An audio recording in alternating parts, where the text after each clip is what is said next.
Sagittarius, Sagittarius, Sagittarius. Lovely to meet you. My name is Angelica.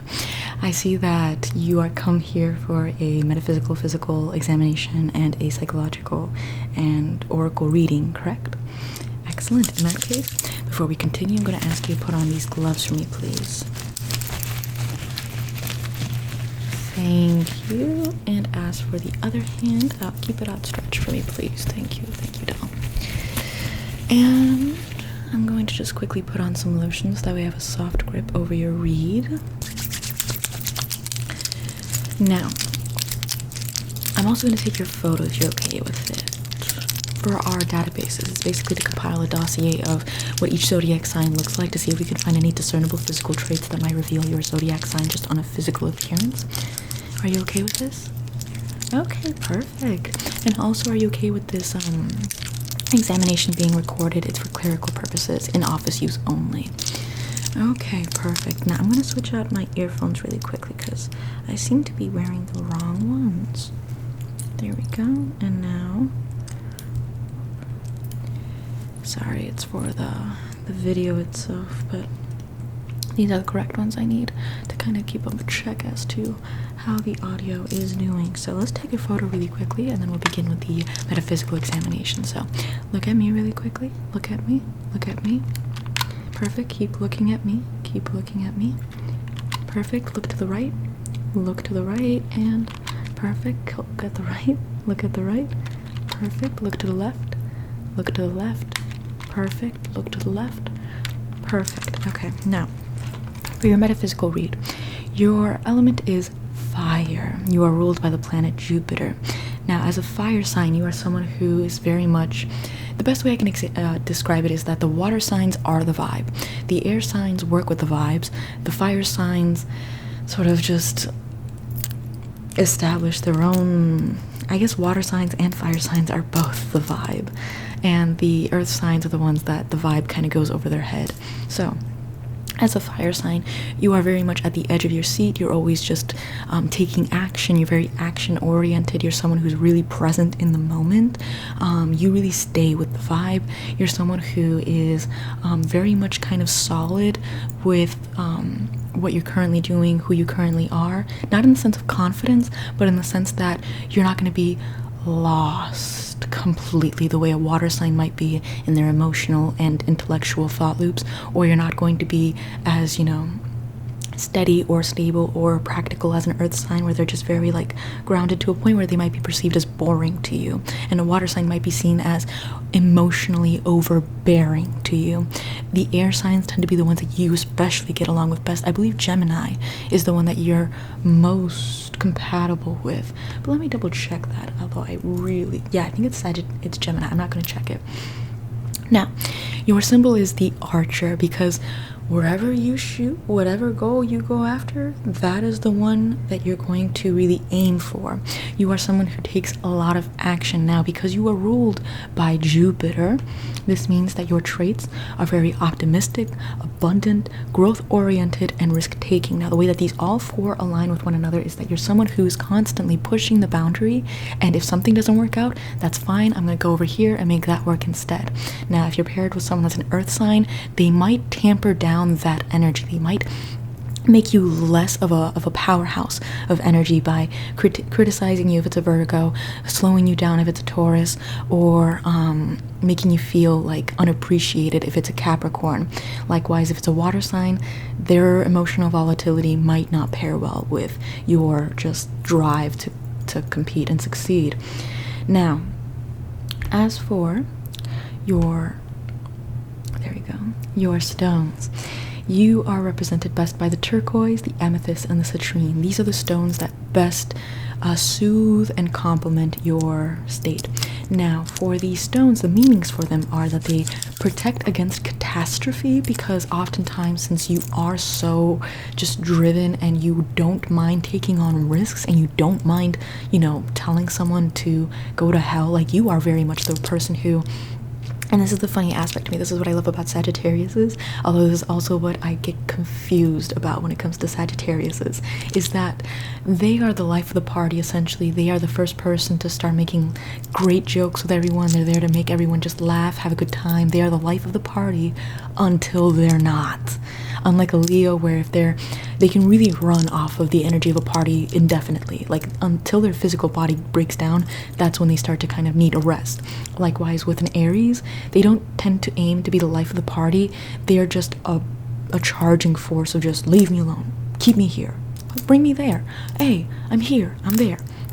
You, on the other hand, you are the life of the party, but your social battery is your Achilles heel. So once your social battery runs out, you cannot stand BS, even though you're the one BSing the most during your emotional high, during your social high. Once that social battery runs out, anyone who tries to BS you is a victim to your onslaught. Immediately, you start to call everyone out for their nonsense, and you do so in general as well. And that's something that I find absolutely fascinating. It's something that I really like, but also it does come out of left field, where it's like whiplash of a difference. Now, as for your, especially with your values and your morals, you tend to be someone who's very principled. You tend to be someone who's very moral oriented. I don't mean that in a prudish way. I mean that in, you have a strict code of ethics, and if someone doesn't conform or doesn't share those same code of ethics, you will be lecturing them until they do. So, or until they acquiesce to what your perceptions are. And even if they say yeah, you will try to hammer it home of no, you're wrong, and this is why. Once you mature, once you get older, you kind of realize that all of this are just petty things, and that everyone is subject to being full of BS, and everyone is subject to their own code of ethics. But when you're younger, you definitely will have that more immature streak. Now, for these stones as well, they will help you promote mildness and understanding, which is how you mature, is just taking into account that other perspectives also matter and have equal merit, that they don't necessarily have to be at odds, and even when they're at odds, there is some reason and logic behind it for that person who holds it. And just mildness in the sense that if you are in a social event, you are not just being a powerhouse of just energy, but rather just sort of learning how to take a couple of steps back and take a chill pill. So, as for the rest of the stone's effects, you will also act as an agent between lower and higher selves. You are someone who is so capable of being highly intelligent, highly creative, highly successful, highly socially esteemed, because of your natural flair for the social, because of your natural charisma, because of your natural sense to be the life, the class clown, the joke, the interesting party, essentially.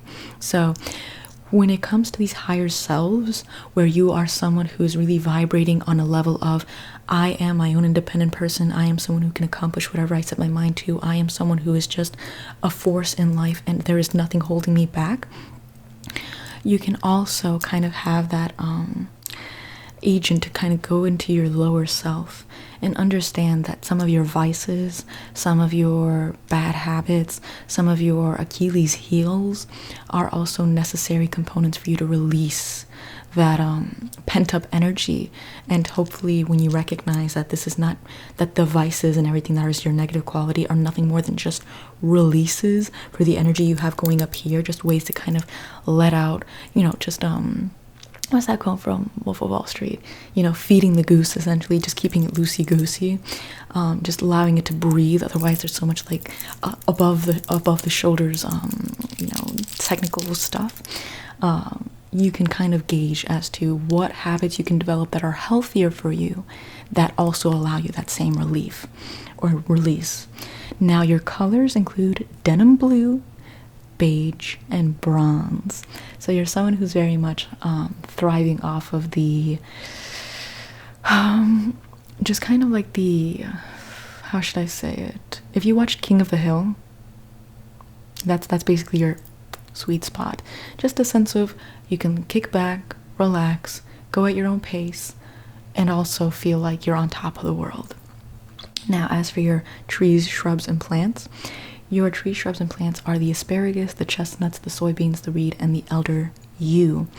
Now, as for your superpower, because every zodiac sign is endowed with qualities that are very powerful and potent to them, specifically, for example, the water signs tend to be very intuitive, introspective, and they tend to read people a lot. So their powers tend to be like mind reading or manipulation. So likewise with the earth signs, because they tend to be very grounded and ever evolving, they tend to have powers of like endurance and healing. Likewise for fire signs, they tend to have very like active sort of powers, like physical strength and speed and other such qualities like that. So your superpower is unlimited expansion. Congratulations. So let's delve into this.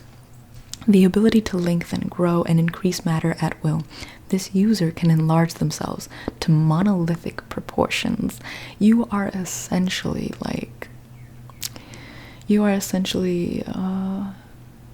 which character would you be, actually? I want to say Beast Boy, but I see that as being more of a Gemini quality. I see Beast Boy as more of a Gemini.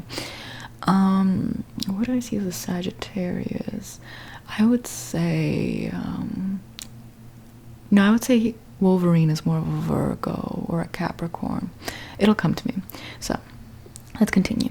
No challenge is too great for you, Sagittarius. As a superhero, you possess larger-than-life battle skills, which prompt opponents to retreat. It does. Your thirst for wisdom helps you remain flexible and intellectually expansive. So true. If life is too short to live in stagnation, and growth leads to ultimate freedom. I want to think of the superhero this really reflects. Although the freedom you seek does inspire growth, it can often sabotage your commitment to the learning process. So you'll be too goal-oriented to recognize that to achieve your goal, you have to endure a process, and you'll be so consumed with the destination that you won't even embark on the journey. If you refuse to commit to one objective for an extended amount of time, you may miss out on the very gains you seek. Reflect upon your aversion to commitment. How many relationship, jobs, homes, or situations left for greener pastures? Now, oftentimes you have to weigh out whether or not a person is good for you, bad for you, conducive to your health, conducive to your mental health, conducive to whatever. However, if they are pretty much good enough, if they are people who you pretty much resonate with, don't leave a job, a person, a spouse, or a home or a location just because you're constantly trying to find someone better, because eventually you will turn that same blade against yourself, and you will feel crippled by your own self-criticisms, and you will feel like you never really sowed any seeds to reap from. So, with that in mind, let's examine the organs that rule you. The organs that rule you are the hips, the thighs, the liver, and the sciatic nerve. So, let's examine your liver and make sure how its health is doing right now. So, do you happen to drink a lot as per your vice?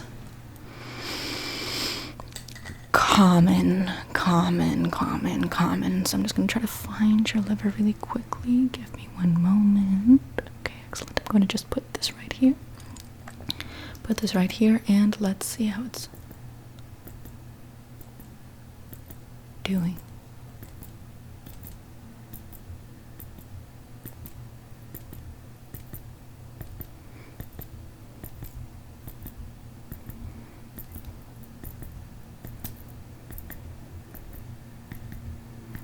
Okay. I would highly recommend drinking more water to release some of those toxins. Oftentimes, the higher the goals we try to strive for, the higher the expectations, the more we desire, the more toxins we put in our body, because you are balancing out that sense of frustration with wanting to gain that with the comforts of vices that are now affecting your body. So let's drink some water.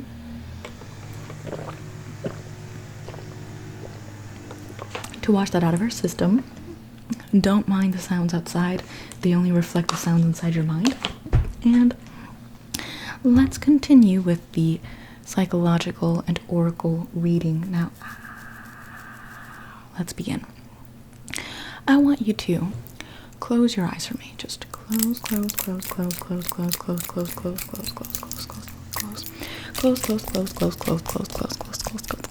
Close your eyes. And right here. Do you feel this heat right here?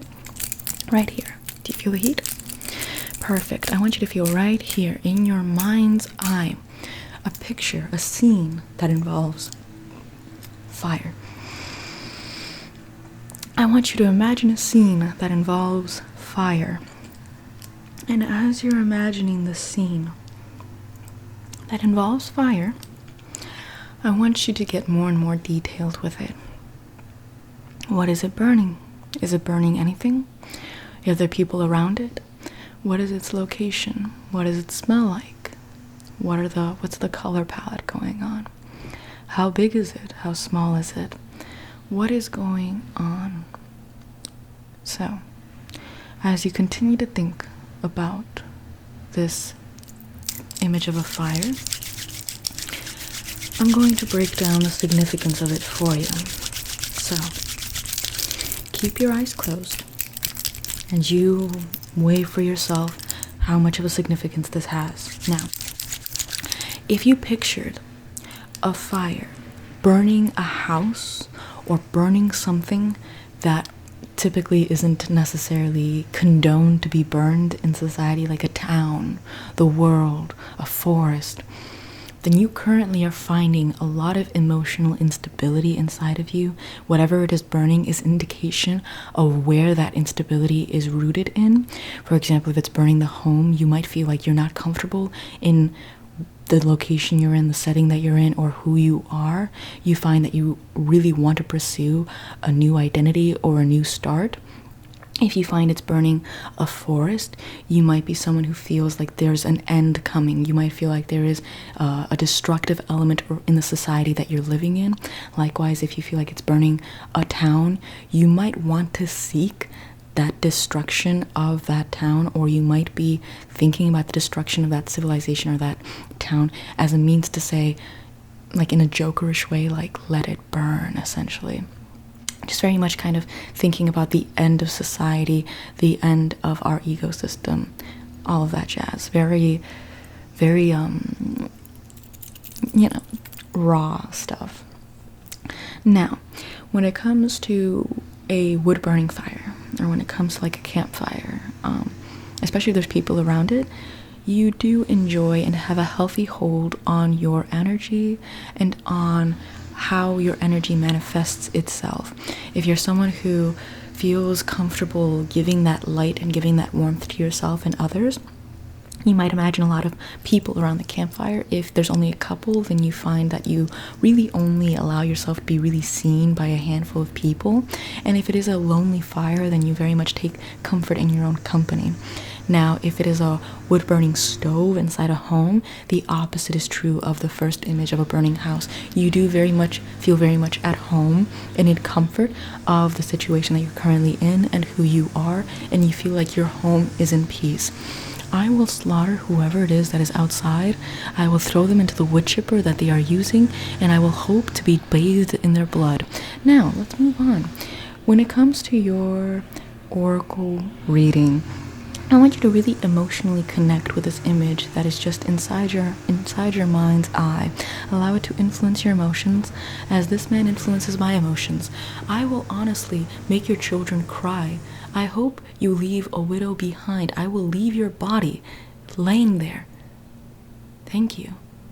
They turn it on, I'm gonna turn their life off. Let's begin your oracle reading, shall we? What's my natal chart? You don't need to know. So, let's begin. We're going to do a 3-card spread. The first card is your beginnings card, the second card is your transition card, and the third card is your conclusions card. So the first card kind of gives you an indication of what you're currently doing right now. The second card gives you an indication of what you need to learn, and the third card gives you an indication of where you're going to be in the future. So, let's begin. I'm going to shuffle it so that way I give you a special and unique read. Keep your eyes closed. Keep your eyes closed.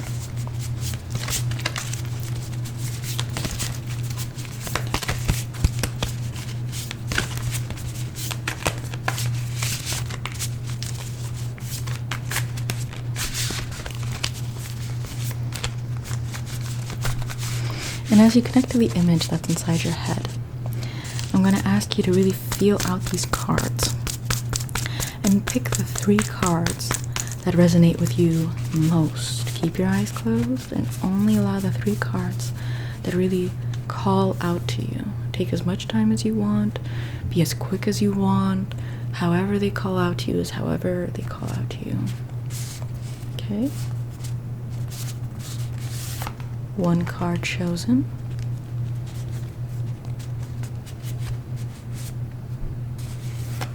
2 cards. And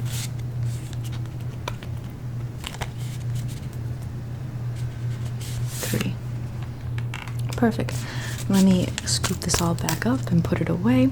You can open your eyes now, and we're going to begin your oracle reading.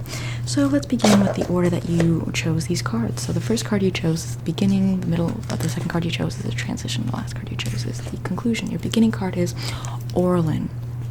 Now, your life quote is, "Don't fear pain, art is an anesthetic."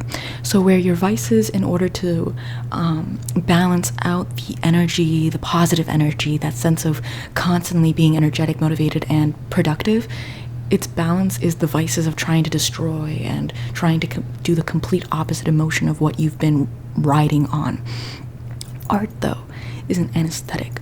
Throw yourself into music. Throw yourself into painting. You are someone who tends to be highly, highly creative. This is your outlet. This is a healthy way for you to let out that energy that's been pent up. Let out that sense of drive that's been pent up in a meaningful way that makes you feel like you not only got a release, but you feel like you've also accomplished something easily, productively, in a leisurely fashion. As for your work ethic, do you like who you see in your petri dish? This is a very deep question, very loaded, but when you examine yourself, when you look at yourself, as opposed to looking at others and the BS they possess, do you find that the qualities and traits that you criticize others for having, especially in a very impassioned way, are traits that you are actually culpable of yourself? And the reason that you criticize them is because you're ultimately dissatisfied with how you are currently, and you find that you're kind of locked in these traits that you just can't seem to get rid of or move away from. In that case, we're going to examine that in the second card to see what transitional phase that we can embark upon. And as for the inspiration card, become your paradigm. Become your paradigm. Excuse me one moment.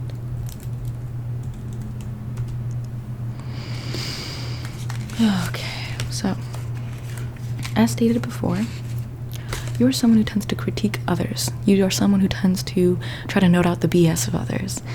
But before you start criticizing yourself or others, recognize in yourself a picture-perfect model. You are your own peak. You are your own definition of perfection. You are your own, basically you are the standard. Don't look at someone else and think they're the standard and then criticize someone else who doesn't fall within that other person's standard. You are your own standard. Everything you've accomplished, everything you've done, everything you will do, everything you might do, everything that you currently are, everything that you're currently doing is the standard. That is perfection to you. Because as you've done it, because it is you, someone who is so capable, someone who is so intelligent and creative, it means that who you are right now was crafted by someone who put a lot of thought and effort into who you currently are. Now, your transitional phase. Perfect. Cindy Sherman. So, when it comes to your life quote, don't be yourself, be yourselves. So, when it comes to who you are, don't try to narrow yourself down to, for example, becoming a doctor, becoming an engineer, becoming a lawyer, becoming whatever, trying to mold and cut and redistribute pieces according to what other people have accomplished or what other people are doing or what other things that other people have earned and whatnot. Like, you are going to constantly try to strive and strive and strive, but when you look at the successes of others, whether it be talented musicians, whether it be talented artists, whether it be people who are basically Renaissance people, you're ultimately going to try and cut yourself up to fit their mold or to fit their personality or to fit their identity. When in reality, when you recognize yourself, when you start to look at yourself, once you start to kind of recognize yourself as your own paradigm, you start to realize that you have so many people inside of you, so many different personalities, so many interests. You are an incredibly eclectic person.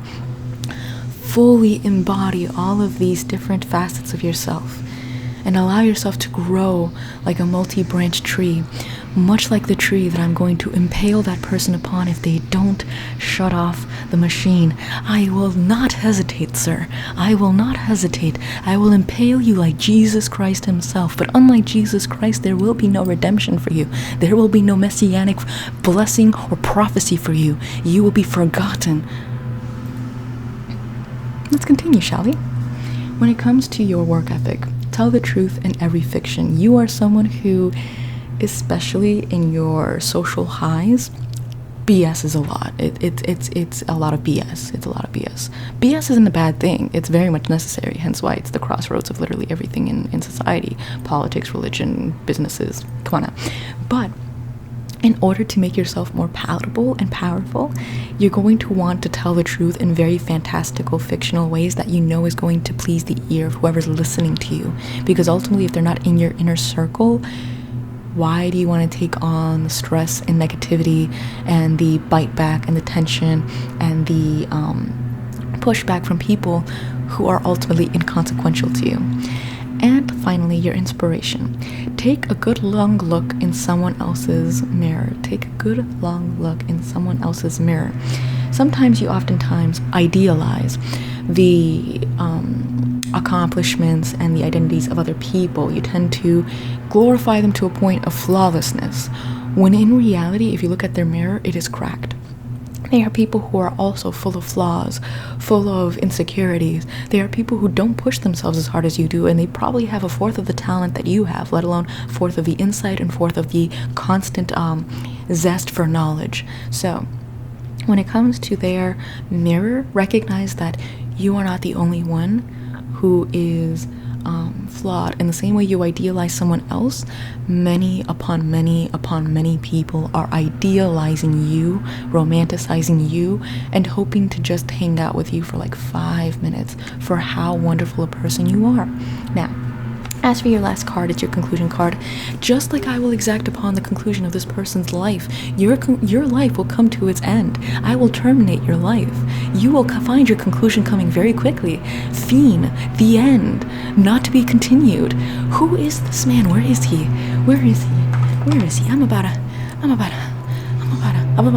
to make this man sag into his grave. I'm going to borrow your cross, your arrow and bow, your bow and arrow. Now, let's continue on with your conclusion so that way I conclude this man's life. Wassily Kandinsky is your conclusion card. So your life inspiration is to transcend systems to find spirit. So as opposed to trying to rise through the ranks of a musical ambition, a medical ambition, a corporate ambition, or trying to attain any sort of title or public notoriety, find your own spirit, turn to spirituality, turn to the essence that cannot be quantified, the essence that cannot be measured, in order to find solace in a plateau where you don't have to compete anymore. As for your work ethic, hear music through sight. When it comes to your sense of criticism, try to warp your perceptions of the material around you, the material world around you, so that way you view it from a different perspective and you learn to cherish it yet again, now learning that when you criticize something, it really sucks out the fun and the value from it.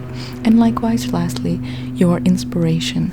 Begin with a dot, as opposed to getting analysis paralysis, as opposed to getting intimidated by the journey, as opposed to not even embarking on the journey because you're so focused on the goal. Begin with the dot. You will learn that.